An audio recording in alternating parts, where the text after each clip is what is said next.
Hello friends, welcome to online classes. मेरा नाम है रजत अग्रहरी।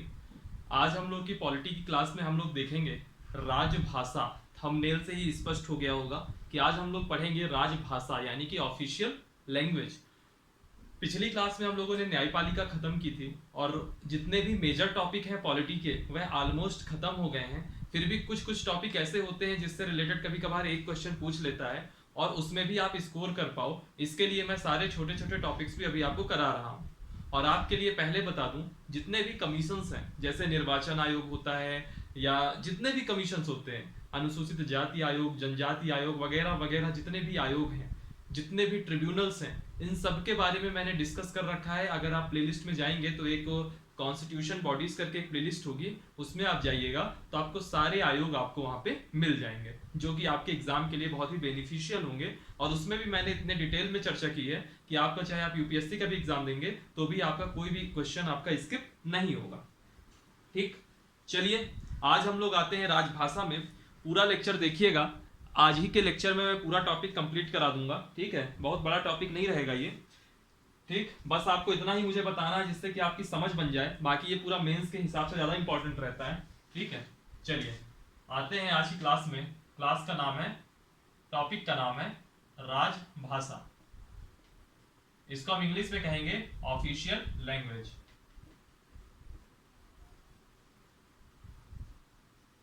ठीक, पहले कुछ बेसिक चीज देख लीजिए। यह ऑफिशियल लैंग्वेज का कॉन्स्टिट्यूशन आधार क्या है, संवैधानिक आधार क्या है। तो यह राजभाषा करके जो ये टॉपिक है, यह संविधान के भाग 17 में है। कहां पर है? संविधान के भाग 17 में है। ठीक है, संविधान के भाग 17 में है और आर्टिकल आर्टिकल 343 से लेकर के आर्टिकल 351 तक है। आर्टिकल 343 से लेकर के 351 तक है। इसमें हम लोग संघ यानी कि जो सेंट्रल गवर्नमेंट है उसकी भाषा भी समझेंगे, जो राज्य यानी कि जो स्टेट होते हैं अलग अलग उनकी भाषा भी समझेंगे, और जो न्यायपालिका होती है यानी कि जैसे कि सुप्रीम कोर्ट है, हाई कोर्ट है ना, इनकी भी भाषा हम समझने की कोशिश करेंगे। तो होता क्या है, जो ये आपका ऑफिशियल लैंग्वेज का टॉपिक है, ये संविधान में जुड़ा क्यों गया, कुछ तो रीजन रहा होगा। दरअसल क्या है, जो हमारा देश है यह बहुभाषाई देश है, यहाँ मल्टी लैंग्वेज है। अगर आप यहाँ भाषाओं की बात करेंगे तो 1652 से ज्यादा भाषाएं हैं, जिसमें कई सारी गैर भारतीय भाषाएं भी हैं, लेकिन टोटल भाषाएं जो यहाँ बोली जाती हैं वह जिनका उपयोग किया जाता है आम भाषा का, वह 1652 से ज्यादा है। और अगर हम बोलियों की बात करें तो बोलियां और ज्यादा हैं। बहरहाल यहाँ बात हो रही है भाषा की। और होता क्या है, भाषा एक ऐसी चीज है जिसके साथ आदमी का भावनात्मक लगाव होता है। ठीक, हम जैसे यूपी में है, बिहार में है, मध्य प्रदेश में है ना, जो इस तरह के हिंदी भाषी राज्य हैं, अगर आप वहां आते हो तो वैसी स्थिति में तो हमको लगता है कि हिंदी ही प्रमुख भाषा होनी चाहिए और हिंदी ही राष्ट्रीय भाषा होनी चाहिए, ये सब चीजें हम लोग सोचते हैं।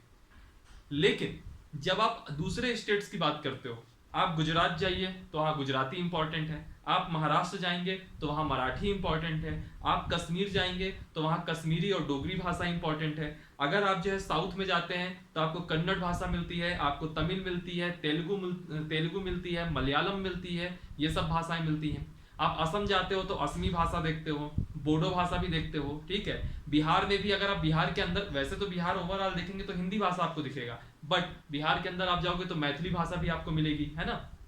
बंगाल जाते हो तो बंगाली भाषा मिलती है, उड़ीसा जाते हो तो उड़िया भाषा मिलती है। कहने का मतलब यह है कि आप अगर अलग अलग राज्यों में जाते हैं, हालांकि हिंदी सब लोग थोड़ा बहुत समझ सकते हैं, बट हर स्टेट में भाषा के लिए जो इमोशन है वह अलग अलग है।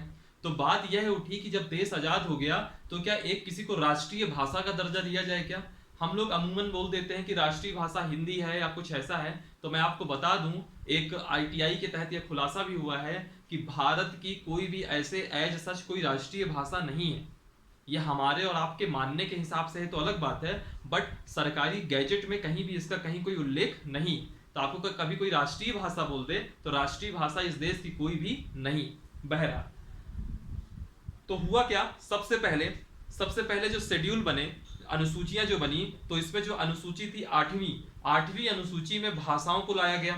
ठीक है, टोटल पहले आठ ही अनुसूची थी। ठीक, तो आठवीं अनुसूची में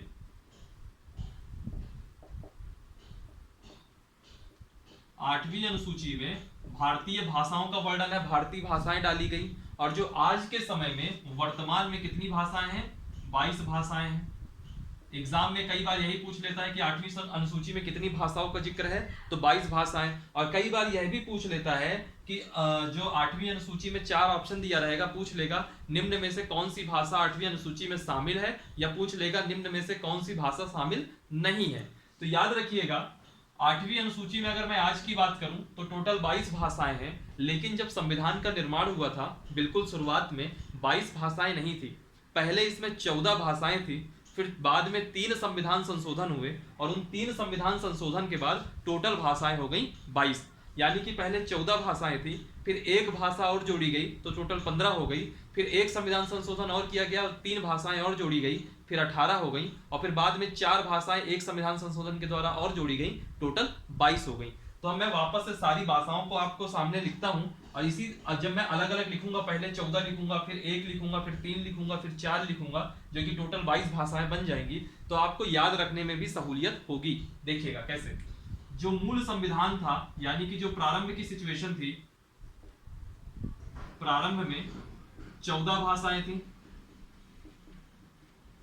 प्रारंभ में 14 भाषाएं थी। अब आपको कंफ्यूजन होगा कि 14 भाषाओं को मैं याद कैसे करूं। तो देखिएगा 3 भाषाएं तो बिल्कुल बेसिक हैं। कौन कौन सी? हिंदी, संस्कृत, उर्दू। 3 भाषाएं तो आपको ऐसे ही हो गया, हिंदी, संस्कृत और उर्दू। ठीक, हिंदी, संस्कृत और उर्दू 3 भाषाएं ये हो गई। फिर इसके बाद कैसे याद करिए, सबसे पहले आप जाइए साउथ इंडिया। साउथ इंडिया की 4 भाषाएं लिख लीजिए। कौन कौन सी 4 भाषाएं? पहली लिख लीजिए कन्नड़, कन्नड़ के बाद लिख लीजिए तेलुगु, तेलुगु के बाद लिख लीजिए मलयालम, तेलुगु, कन्नड़, मलयालम, और फिर लिख लीजिए तमिल। तब आप देख रहे होंगे 3 ये 4 ये टोटल 7 भाषाएं हो गई। अभी भी 14 भाषाएं होनी चाहिए, यानी कि 7 भाषाएं अभी भी बची। तो हिंदी, संस्कृत, उर्दू बेसिक लैंग्वेज जो आपको याद ही रहेगी 3 भाषाएं। फिर 4 भाषाएं साउथ इंडिया की ले लीजिए, कन्नड़, तेलुगु, मलयालम और इसके बाद में तमिल। 4 भाषाएं ये हो गई, टोटल हो गई 7। फिर आप अगर पश्चिम भारत में देखेंगे तो 2 इंपॉर्टेंट राज्य हैं, एक है महाराष्ट्र और एक है गुजरात। तो दोनों की भाषाएं लिख लीजिए, एक लिख लीजिए मराठी और एक लिख लीजिए गुजराती। ठीक, तो कितनी भाषाएं हो गई टोटल? 3, 2, 5, 2, 7, 2, 9। अब यानी कि अभी हमें 5 भाषाएं और देखनी है। 5 भाषाएं कौन कौन सी है? अब आप चले जाइए नॉर्थ इंडिया में। साउथ देख लिया, वेस्ट देख लिया, अब हम देखेंगे नॉर्थ इंडिया। तो नॉर्थ इंडिया में आपको कौन सी भाषा मिलेगी? एक पंजाब में मिलेगी आपको पंजाबी, और एक कश्मीर में मिलेगी आपको कश्मीरी। ठीक, पंजाब में पंजाबी, कश्मीर में कश्मीरी। अब कितनी भाषा हो गई? 3, 3, 4, 7, 2, 9, 2, 11। अब 3 भाषा बची। और भारत का कौन हिस्से में अभी हम लोग नहीं गए? भारत के पूर्वी हिस्से में नहीं गए। तो पूर्वी हिस्से में आपको 3 भाषा मिलेगी। पहली कौन सी मिलेगी? असम की मिल गई असमिया, पश्चिम बंगाल की मिल गई बंगाली, और 14वीं भाषा मिल गई उड़ीसा की उड़िया। ऐसे आप याद करेंगे तो आपको 14 की 14 भाषाएं याद हो जाएंगी। पहले 3 बेसिक, हिंदी, उर्दू और संस्कृत। फिर इसके बाद 4 साउथ इंडिया की, कन्नड़, तमिलनाडु की तमिल, तेलुगु और मलयालम। टोटल 7 भाषाएं हो गई। 2 आप ले लीजिए इधर की, पश्चिमी भारत की, यानी कि मराठी और गुजराती। फिर 2 ले लीजिए आप उत्तरी भारत की। उत्तरी भारत की कौन सी हो गई आपकी? कश्मीरी और पंजाबी। और फिर 3 ले लीजिए आप पूर्वी भारत की, असमिया, बंगाली और उड़िया। ऐसे करके अगर आप याद करोगे तो आपको 14 भाषाएं आपको याद हो जाएंगी। ठीक, यह प्रारंभ की सिचुएशन थी। फिर इसके बाद में एक अमेंडमेंट होता है, 21वां संविधान संशोधन हुआ। ठीक है, और यह 21वां संविधान संशोधन जो है 1967 में हुआ। और 21वें संविधान संशोधन 1967 के बाद एक भाषा जोड़ी गई। अभी 14 थी तो 14 के बाद 1 जोड़ी जाएगी तो 15 हो जाएगी, फिर 3 जोड़ी जाएगी तो 18 हो जाएगी, और फिर 4 जोड़ी जाएगी तो 22 भाषाएं हो जाएगी। तो 21वें संविधान संशोधन 1967 से कौन सी भाषा जोड़ी गई? 15वीं भाषा। और इस 15वीं भाषा का नाम क्या था? इस 15वीं भाषा का नाम था सिंधी। सिंधी भाइयों की हमारे भाषा हो गई सिंधी। फिर इसके बाद जो अगला अमेंडमेंट होता है वह होता है 71 71वां संविधान संशोधन। और जो 71वां संविधान संशोधन होता है यह होता है आपका 1992। ठीक, इस समय 3 भाषाएं जोड़ी गई।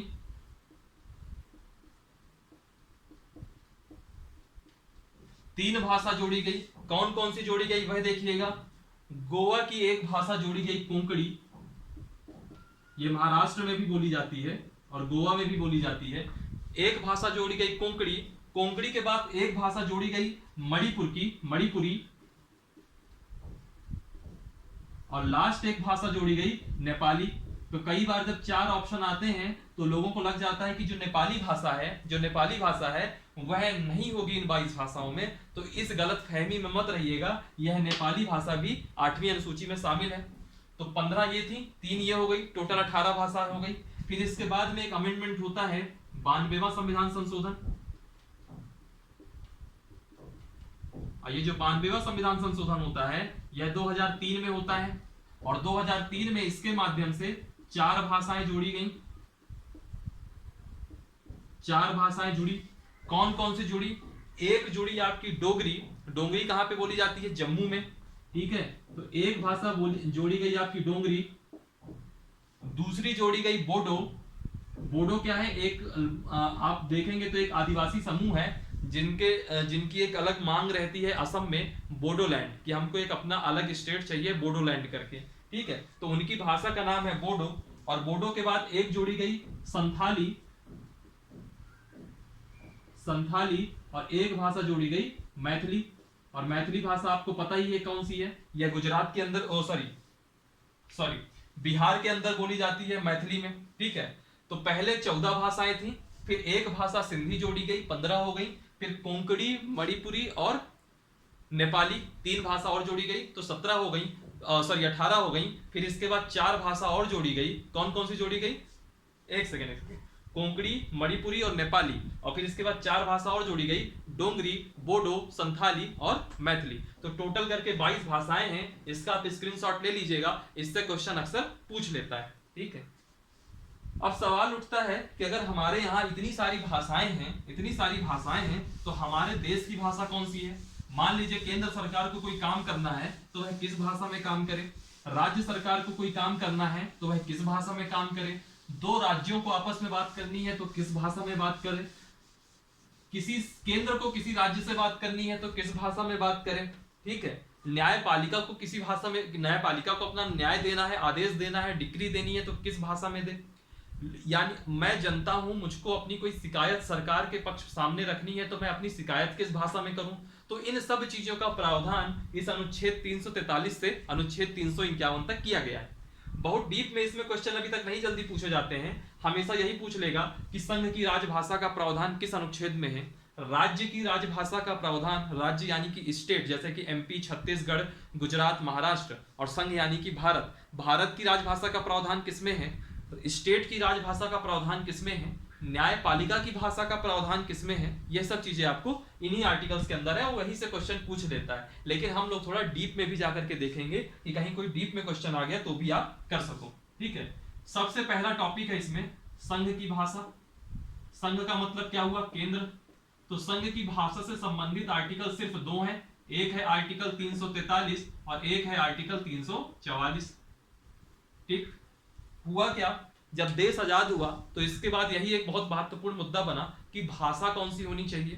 ठीक, अगर आप हिंदी रखते हो तो साउथ इंडिया नाराज हो जाता है, वो कहेंगे कि हमारे ऊपर हिंदी थोपी जा रही है। अगर आप हिंदी नहीं रखते, इंग्लिश रखते हो तो वो आम पत्राचार की भाषा नहीं होती। इंग्लिश ऐसी भाषा है जो आम लोगों के साथ उस समय जुड़ाव नहीं समझती थी। आज की डेट में आप देखोगे तो हर बच्चा इंग्लिश मीडियम में जा रहा है, लेकिन वो दौर में तो ऐसा नहीं है। अभी आप 1950 की स्थिति समझिए कि अभी आप 1950 के दौर में, तो क्या हर आदमी इंग्लिश समझ सकता था क्या? इंग्लिश तो आज भी आदमी नहीं समझ सकता, तो तब तो बिल्कुल ही नहीं समझ पाता रहा होगा। एक कुछ ही कुलीन वर्ग रहा होगा, जो पढ़ा लिखा वर्ग जो रहा होगा, केवल वही समझ सकता है और तो कोई नहीं समझ सकते। लेकिन अब जैसे हम मध्य प्रदेश में हैं, तो हमको लगता है कि हिंदी होनी चाहिए। कोई व्यक्ति जो तमिलनाडु में है उसको लगता होगा तमिल होनी चाहिए। कोई व्यक्ति गुजरात में है तो उसको लगता होगा गुजराती होनी चाहिए। कोई व्यक्ति बंगाल में है तो उसको लगता होगा बंगाली भाषा होना चाहिए। तो सबके अपने अपने पक्ष थे। लेकिन सवाल उस समय यह था कि चूंकि अंग्रेजों ने हमको सत्ता दी, तो अंग्रेजों के समय में मेनली जो लैंग्वेज था, जो लैंग्वेज यूज होती थी वो थी इंग्लिश। अंग्रेजी भाषा का इस्तेमाल होता था। अब सवाल यह उठा कि क्या अंग्रेजी भाषा को कंटिन्यू रहने देना चाहिए, क्या अंग्रेजी भाषा को कंटिन्यू रहने देना चाहिए, या फिर अंग्रेजी भाषा के स्थान पर जो बहुसंख्यक वर्ग है यहाँ पे जो हिंदी ज्यादा बोलता है, हिंदी भाषा को अपना लेनी चाहिए, या दोनों चलानी चाहिए। तो ऐसे करके कई सारी डिबेट्स की बात हुई। ठीक है, तो आर्टिकल 343 क्लॉज 1 में लिखा, आर्टिकल 343 क्लॉज 1 में यह लिखा कि जो भारत की यानी कि संघ की जो राजभाषा होगी,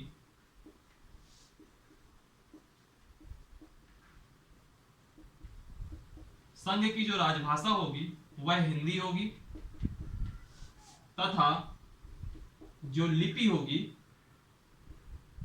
वह देवनागरी होगी। और कहीं भी अगर पत्राचार हो रहा है, और जैसे मान लीजिए भारत सरकार ने कहीं कोई लेटर लिखा, या भारत सरकार ने कोई भी लेटर कहीं लिखा, तो उसमें जो राजभाषा होगी वह हिंदी होगी, लिपि जो होगी वो देवनागरी होगी। यहां तक तो बात सही है। लेकिन जो अंकों का इस्तेमाल होगा, जैसे होता नहीं है, ये पहला पॉइंट हुआ, ये दूसरा पॉइंट हुआ, तो जो पहला पॉइंट के लिए 1 लिखना है, दूसरे पॉइंट के लिए 2 लिखना है, या कहीं कोई पत्र में कोई ऐसा ईयर को लिखना है, जैसे मान लीजिए सन 1965 लिखना है, तो 1965 कैसे लिखेंगे? फिर वो हिंदी में नहीं लिखेंगे कि आप ऐसे लिखो 1 9, ठीक है, और जो भी होता है 6, अरे 6 ऐसे बनता है, 6 5 ऐसे नहीं होगा 1965, ठीक है, ये 9 ऐसे बनता है शायद, ठीक है।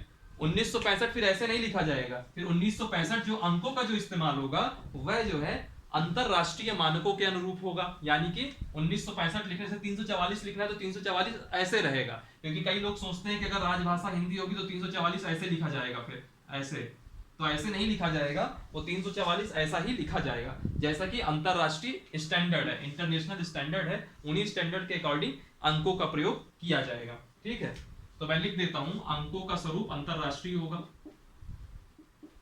यह डिफाइन किया गया 343 में। आपसे क्वेश्चन क्या पूछेगा एमपीपीएससी वगैरह में? क्वेश्चन उसमें सिर्फ यही आएगा कि जो संघ की भाषा है ये इसका प्रावधान किस अनुच्छेद में है, तो सीधे लिख दीजिएगा अनुच्छेद 343 में है। ठीक है, फिर भी मैं आपको एक्स्ट्रा ही करा रहा हूं ताकि कहीं से कोई क्वेश्चन आ जाए तो फिर आपसे मिस ना हो। ठीक, इसके बाद बात आती है आर्टिकल 343 क्लॉज 2 की। आर्टिकल 343 क्लॉज 2 की, उसमें लिखा है, देखिएगा ये बहुत इंपॉर्टेंट आर्टिकल है, आर्टिकल 343 क्लॉज 2। इसमें लिखा है जो कार्यालय संबंधी कार्य हैं, यानी कि जो ऑफिस वाले वर्क होते हैं ना, कार्यालय संबंधी कार्य में अंग्रेजी भाषा का प्रयोग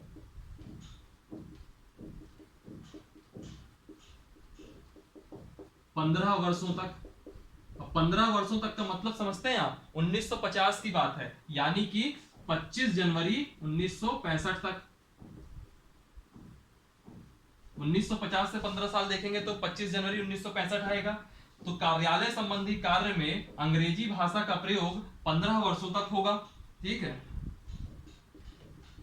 15 वर्षों तक होगा। ठीक, और इसी समय के भीतर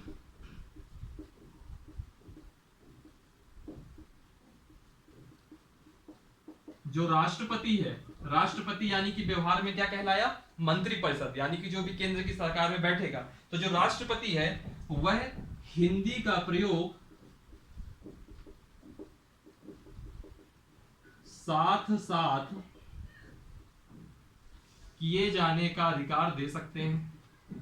यानी कि 15 वर्षों तक काम तो रहेगा अंग्रेजी भाषा में, लेकिन अगर राष्ट्रपति चाहें तो इन 15 वर्षों के बीच में अंग्रेजी के साथ साथ हिंदी भाषा का प्रयोग करने का अधिकार भी दे सकते हैं। तो ये आर्टिकल था 343 क्लॉज 1 और 343 क्लॉज 2 में। अब राष्ट्रपति को सपना तो नहीं आएगा कि आज हिंदी भाषा ले आए, उसके लिए भी कुछ प्रावधान होगा। तो ये जो आर्टिकल 344 था, यह आर्टिकल जो 344 था, इसके तहत एक आयोग की बात की गई, जिस आयोग का नाम था राजभाषा आयोग। यानी कि यह हिंदी होना चाहिए कि नहीं होना चाहिए, हिंदी ही इसके साथ लानी है कि नहीं लानी है, जो भी चीजें हैं अलग अलग मुद्दों पर अपनी राय रखने के लिए आर्टिकल 344 में राजभाषा आयोग के प्रावधान की बात की गई। और राजभाषा आयोग की जो प्रावधान की बात की गई उसमें कहा गया कि 2 बार, एक बार 5 वर्ष में और एक बार 10 वर्ष में। एक बार आयोग बनेगा, राजभाषा आयोग बनेगा 5 वर्ष में, यानी कि अगर आप 1950 से देखेंगे तो 1955 में बनना चाहिए, और एक बनना चाहिए 10 वर्ष में, यानी कि 1950 से 10 वर्ष देखेंगे तो 1960 में बनना चाहिए। तो आर्टिकल 344 के अकॉर्डिंग राजभाषा आयोग बनना चाहिए 5 वर्ष में, यानी कि एक 1955 में बनना चाहिए, और 10 वर्ष में यानी कि एक 1965 में बनना चाहिए। ठीक है, और इसका काम क्या होगा, यह राजभाषा संबंधी विषयों पर राष्ट्रपति को सलाह देगी। ठीक है, लेकिन हुआ क्या, और इस आयोग में कौन शामिल होगा, तो इस आयोग में एक अध्यक्ष होगा, और उस समय जितनी भी 8वीं अनुसूची में जितनी भी भाषाएं हैं उन सभी भाषाओं के एक एक प्रतिनिधि होंगे।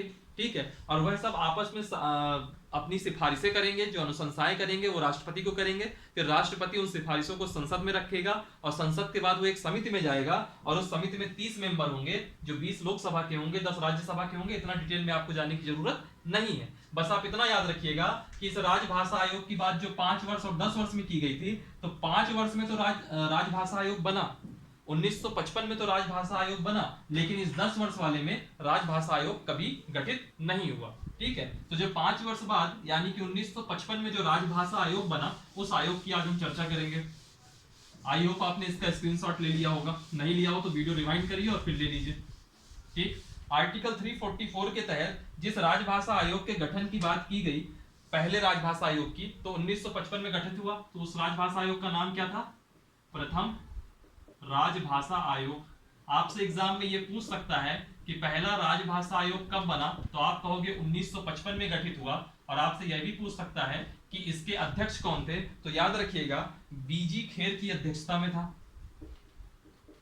बीजी खेर, अनुपम खेर के भाई होंगे ये, बीजी खेर की अध्यक्षता में।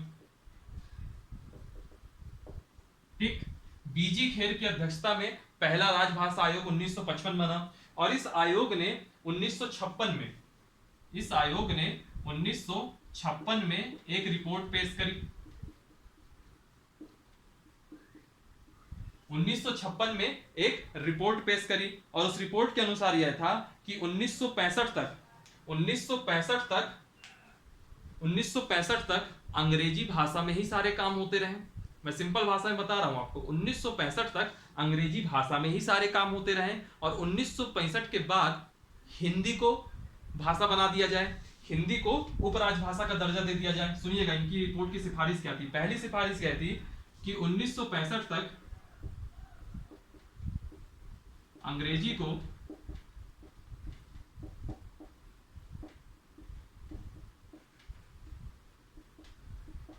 मुख्य राजभाषा के रूप में जारी रखा जाए, तथा उसके बाद यानी कि 1965 तक अंग्रेजी को मुख्य राजभाषा के रूप में जारी रखा जाए। कब से, 1956 से। ठीक है, तथा हिंदी को पैरेलल ही उपराजभाषा का दर्जा दिया जाए, यानी कि सारे मेन काम अंग्रेजी में होते रहे, लेकिन हिंदी को भी साथ में उपराजभाषा का दर्जा दिया जाए।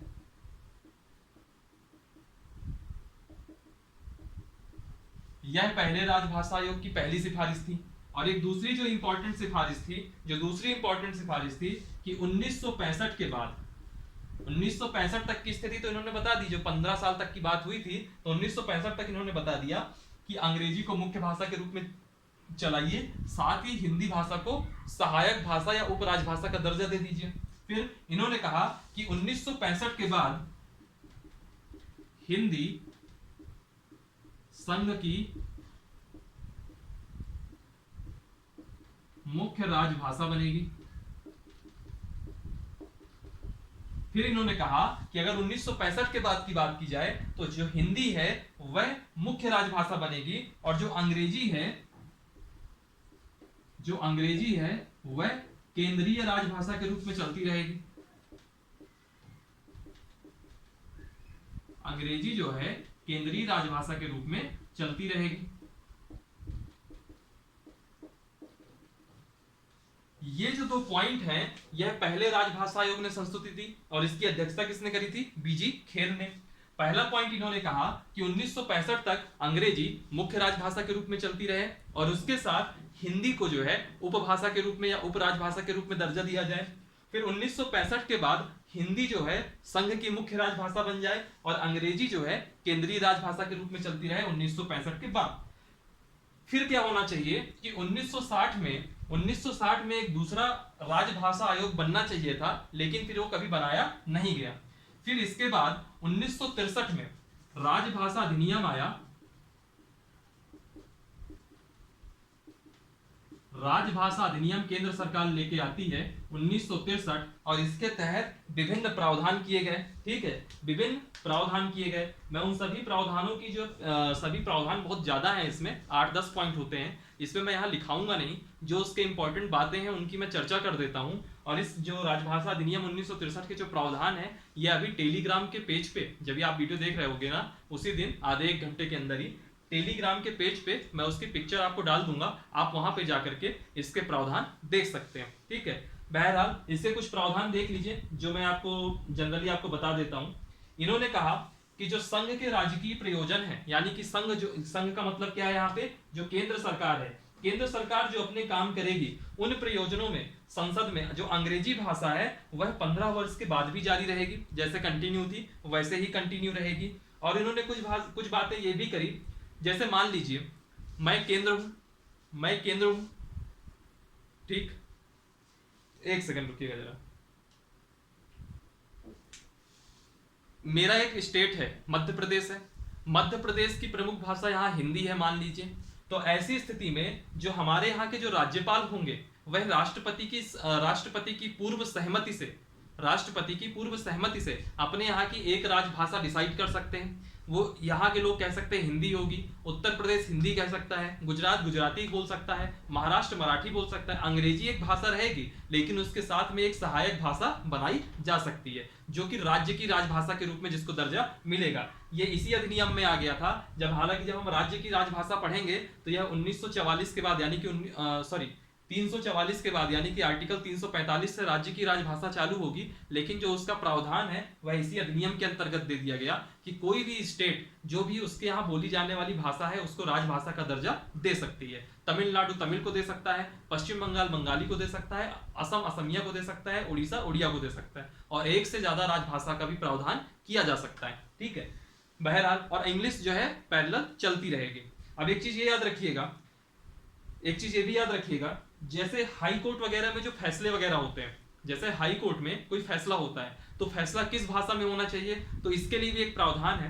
राज्यपाल अगर राष्ट्रपति की पूर्व सहमति से राज्यपाल अगर जो हाई कोर्ट को यह निर्देश दे दे कि आपको इस भाषा में अपना निर्णय सुनाना है या जो भी है, तो उसी भाषा में वह निर्णय सुनाया जाएगा यानी कि दिया जाएगा, और उसका साथ ही साथ अंग्रेजी में भी अनुवाद किया जाएगा। ठीक है, और एक चीज याद रखिए, केंद्र है, केंद्र सरकार है, और अगर गैर हिंदी राज्य है, केंद्र सरकार और हिंदी राज्य के बीच में, जैसे कि मान लीजिए मध्य प्रदेश और भारत सरकार के बीच में पत्राचार होना है, किसी बात को लेकर के कोई लेटर लिखा जाना है, तो वह अंग्रेजी भाषा में भी हो सकता है, हिंदी भाषा में भी हो सकता है। लेकिन अगर मान लीजिए केंद्र सरकार है और उसके साथ में कोई गैर हिंदी राज्य है, जैसे तमिलनाडु है, तो वहां तमिल भाषा बोली जाती है, तो ऐसी स्थिति में जो वहां पत्राचार होगा, केंद्र और गैर हिंदी राज्यों के बीच में जो पत्राचार होगा वह हमेशा अंग्रेजी भाषा में होगा। ठीक, और मान लीजिए एक हिंदी राज्य है, एक गैर हिंदी राज्य है, यानी कि मान लीजिए उत्तर प्रदेश के मुख्यमंत्री कोई लेटर भेजते हैं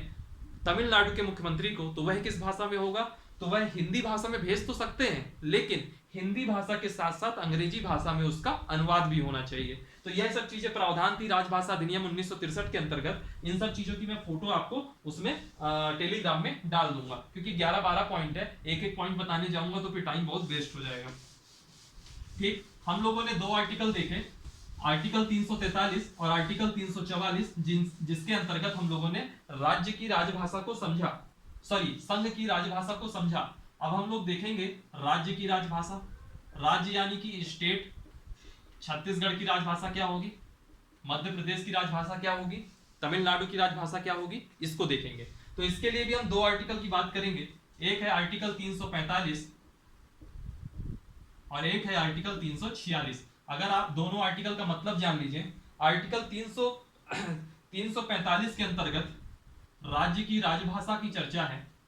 अक्सर स्टेट गवर्नमेंट के जो पेपर होते हैं, यानी कि ऐसे जो स्टेट पीसीएस वगैरह के जो पेपर होते हैं पीएससी के, उसमें अक्सर यही पूछ लेता है कि राज्य की राजभाषा का प्रावधान किस अनुच्छेद में है। तो 345 में राज्य की राजभाषा का प्रावधान है, 343 में संघ की राजभाषा का प्रावधान है। यह दो आर्टिकल याद रखिएगा, ठीक है। 343 में संघ की राजभाषा, 345 में राज्य की राजभाषा। और फिर बाद में एक और आर्टिकल आएगा 348, मैं वापस यहां लिखे दे रहा हूं। एक 343 संघ की राजभाषा, एक 345 राज्य की राजभाषा, और फिर एक आएगा 348। और इस 348 में क्या है, 348 में क्या है, 348 में है न्यायपालिका की भाषा। ये तीन आर्टिकल याद रखिएगा, अक्सर क्वेश्चन इन्हीं से पूछे जाते हैं। 345 के तहत प्रावधान है राज्य की राजभाषा का, और 346 में यह लिखा हुआ है कि एक राज्य दूसरे राज्य से, एक राज्य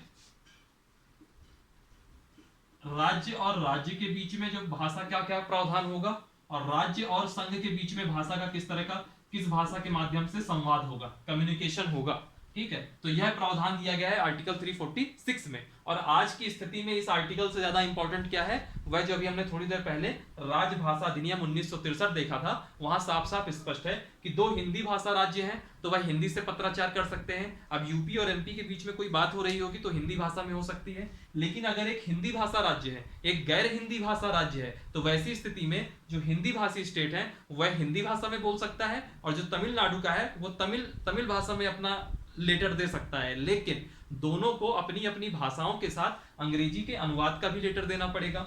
सिमिलरली राज्य और संघ की बात करें तो संघ और गैर हिंदी राज्यों के बीच में जो कम्युनिकेशन होगा वह इंग्लिश में होगा।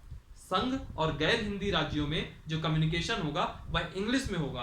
और संघ और हिंदी राज्यों में कैसा कम्युनिकेशन होगा, वहां पे हिंदी भाषा में तो कम्युनिकेशन होगा, लेकिन अंग्रेजी का साथ ही साथ अनुवाद भी होगा, ठीक है। तो ये प्रावधान दिया गया 346 में। और इसी के अंतर्गत एक आर्टिकल है 347। आप लोग कह रहे होंगे कि इसको बहुत डिटेल में क्यों नहीं लिख रहा, बार बार चीजें इनको क्या है जो ज्यादा इंपॉर्टेंट नहीं है उनको बार बार नहीं लिखाऊंगा, साथ साथ में बोलता भी जा रहा हूं। आप लोग अपने हाथ से भी नोट्स बनाइएगा, वरना यही राजभाषा ही आपके 3 लेक्चर खा जाएगा, ठीक है। आर्टिकल 347, अब क्या होता है, राज्य की, आपके राज्य में जो जनसंख्या है उसमें एक समूह ऐसा भी होगा जो अलग भाषा को बोलता हो। जैसे अगर आप यूपी की बात करेंगे तो आपको अवधी भाषा भी मिलेगी, ठीक। यूपी में आप बात करोगे तो आपको भोजपुरी भाषा का भी थोड़ा बहुत एरिया मिलेगा। सिमिलरली अगर आप यहाँ की बात करो, क्या नाम है, बिहार की बात करेंगे तो आपको मैथिली भाषा भी मिलेगी। मैथिली भाषा के बाद अगर आप देखोगे तो मैथिली के अलावा आपको वहाँ भोजपुरी भाषा भी मिलेगी, हिंदी भाषा भी मिलेगी। असम में आप जाएंगे तो असम में जो बोडो जनजाति है वह बोडो भाषा का इस्तेमाल करती है। तो कहने का मतलब यह है कि अगर आपके राज्य की जनसंख्या का एक समूह किसी विशेष भाषा को बोलता हो तो उस भाषा को भी राज्य भाषा का दर्जा दिया जा सकता है। यह प्रावधान है आर्टिकल 347 में। अब आप लोगों को लग रहा होगा कि मैं डिटेल में क्यों नहीं लिखा रहा, तो मैं जानबूझ के नहीं लिखा रहा क्योंकि टाइम ज्यादा वेस्ट हो जाएगा। मैं सारे आर्टिकल्स और उस अधिनियम की जो 1963 का राजभाषा अधिनियम है इसकी फोटो मैं प्रॉपर टेलीग्राम में डाल दूंगा, ठीक। फिर इसके बाद तीसरा पॉइंट है इसमें न्यायालय की राजभाषा। तीसरा पॉइंट है इसमें न्यायालय की राजभाषा। अब न्यायालय की राजभाषा में आर्टिकल 348 के तहत प्रावधान किया गया है। आर्टिकल 348 के तहत प्रावधान किया गया है। इसमें कहा है कि जो सुप्रीम कोर्ट और हाई कोर्ट में, सुप्रीम कोर्ट और हाई कोर्ट में, और उसके अलावा supreme court plus high court और उसके अलावा जो संसद या विधानसभा में जो अधिनियम आते थे या विधेयक जो आते थे, इन सब के लिए जो प्रारंभ की भाषा थी वो कौन सी थी, अंग्रेजी भाषा। यानी कि सारा कामकाज इंग्लिश में ही होगा, ठीक है। साथ ही आज भी सुप्रीम कोर्ट में अंग्रेजी भाषा में ही सारा काम होता है, लेकिन हाई कोर्ट के लिए उस राजभाषा अधिनियम 1963 में ही एक प्रावधान किया गया है कि अगर राष्ट्रपति की पूर्व सहमति हो तो राज्यपाल उनके आदेशों को जो वहां की राजभाषा होगी राज्य की उसमें भी देने की बात कर सकता है, लेकिन उसके साथ साथ पैरेलल एक अनुवाद होगा वह अंग्रेजी में होगा, या फिर हाई कोर्ट अगर फैसला अंग्रेजी में ही देती है तो उसका प्रॉपर एक अनुवाद जो वहां की स्टेट की राजभाषा है उसमें भी किया जाएगा, ठीक है। और हालांकि सुप्रीम कोर्ट में अभी भी क्या है, सिर्फ अंग्रेजी है, ठीक है। ठीक है, ठीक है। ये है आपका आर्टिकल 348 में न्यायालय की राजभाषा। फिर है आर्टिकल 350। ये बहुत इंपॉर्टेंट आर्टिकल है, जल्दी इस पे क्वेश्चन अभी तक पूछा नहीं गया, लेकिन 343, 345 और 348 इतनी बार पूछा जा चुका है कि 350 पूछ लिया गया तो कोई बड़ी बात नहीं। 350 में क्या है? लोक शिकायतों की भाषा।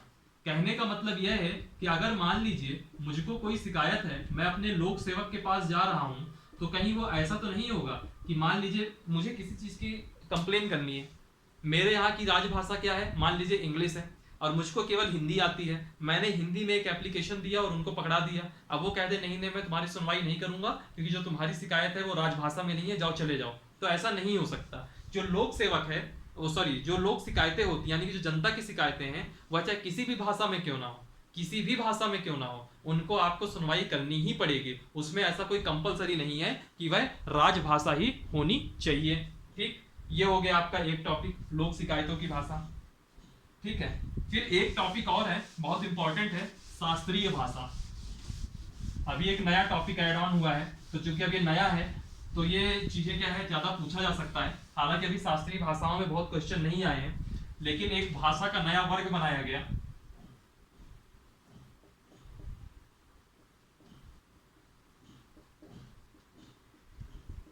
शास्त्रीय भाषाएं। यह 2004 में बनाया गया, यह भाषाओं का एक नया वर्ग है। ठीक है, और इसकी जो किसी भी भाषा को शास्त्रीय भाषा कर कहना है तो उसके लिए दो कंडीशन है, उसके जो दो मानदंड है उनको देखिए, मानदंडों को देखिए, कंडीशंस को देखिए। पहला कंडीशन क्या है कि जो भाषा है आपकी वह कम से कम 2000 वर्ष से ज्यादा पुरानी होनी चाहिए, 2000 वर्ष से ज्यादा प्राचीन हो। हालांकि पहले 2000 कहा गया, लेकिन अब जो है वर्तमान में यह 1500 वर्ष कर दिया गया है कि 1500 वर्ष से भी अगर प्राचीन होगी तो उसको शास्त्रीय भाषा का दर्जा दिया जा सकता है। और याद रखिए, भाषा के साथ साथ उस भाषा का साहित्य भी प्राचीन होना चाहिए, भाषा का साहित्य भी प्राचीन हो। अगर यह दो मानदंड हैं तो उन भाषाओं को शास्त्रीय भाषा का दर्जा दिया जा सकता है। ठीक, और आज की स्थिति में 6 भाषाएं हैं जिनको शास्त्रीय भाषाओं का दर्जा प्राप्त है। कौन सी भाषाएं हैं? 6 भाषाएं हैं जिनको शास्त्रीय भाषाओं का दर्जा प्राप्त है। कौन कौन सी आएगी? 2 प्राचीन भाषाएं, एक अभी जिसको कुछ दिन पहले मोदी जी ने मन की बात में कहा, तमिल भाषा, एक अपनी संस्कृत भाषा। 2 भाषाएं तो यही प्राचीन है, दोनों भाषाएं आपकी 5000 साल से पुरानी है। ठीक है, तो तमिल भाषा और संस्कृत भाषा, और इनके जो साहित्य है वह भी प्राचीन है, तो इन दोनों को शास्त्रीय भाषा का दर्जा दिया गया। फिर इसके अलावा याद रखिएगा, अगर आपको याद रखने का एक तरीका बता दूं, मैं आपको याद रखने का तरीका बता दूं, 4 आपकी तो वो एक सेकेंड देखिए, एक भाषा हो गई संस्कृत। ठीक, संस्कृत हो गई, ये याद रहेगा, इसको किनारे कर लीजिए। 6 भाषाएं हैं ना टोटल, एक के अलावा 4 कौन सी? वही साउथ वाली। कौन कौन सी? तमिल, कन्नड़, तेलुगु, मलयालम। 5 हो गई टोटल, संस्कृत, तमिल, कन्नड़, तेलुगु, मलयालम, टोटल 5 भाषाएं ये हो गई शास्त्रीय। और एक रह जा रही है, तो जो एक रह जा रही है उसको भी लिख लीजिए, उड़िया भाषा। ये लीजिए, ये 6 भाषाएं आपकी कौन सी हैं? शास्त्रीय भाषाएं हैं। इतना ही है आपका राजभाषा वाले टॉपिक में। कुछ फैक्ट देख लीजिए, कुछ फैक्ट देख लीजिए, जैसे जो पंजाब है, जो गुजरात है, जो पंजाब है और जो गुजरात है, पंजाब और गुजरात में अब इनकी जो राजभाषा होगी तो क्या होगी? पंजाब की राजभाषा पंजाबी होगी, गुजरात की राजभाषा गुजराती होगी। तो इन्होंने पंजाबी व गुजराती के साथ हिंदी को भी राजभाषा घोषित किया है।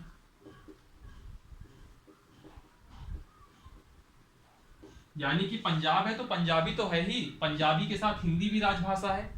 गुजरात है, गुजराती तो राजभाषा है ही, लेकिन गुजराती के साथ साथ हिंदी भी राजभाषा है।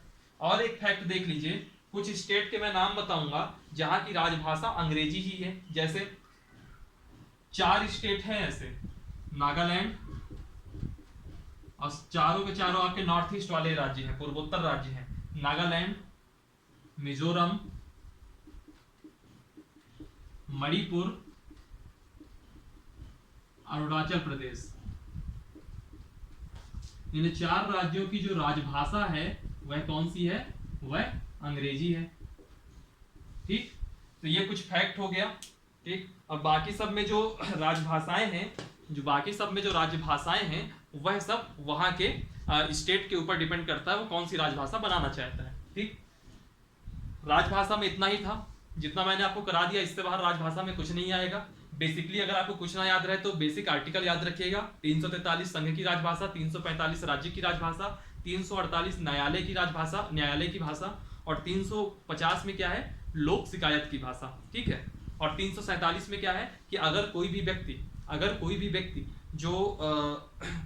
व्यक्ति जैसे राज्य है, राज्य के अंदर जो आपकी एक राजभाषा बन गई, उसके अलावा भी कोई अगर जनसंख्या का समूह है जो किसी भाषा को बहुत बोलता है तो उसको भी आप राजभाषा का दर्जा दे सकते हैं।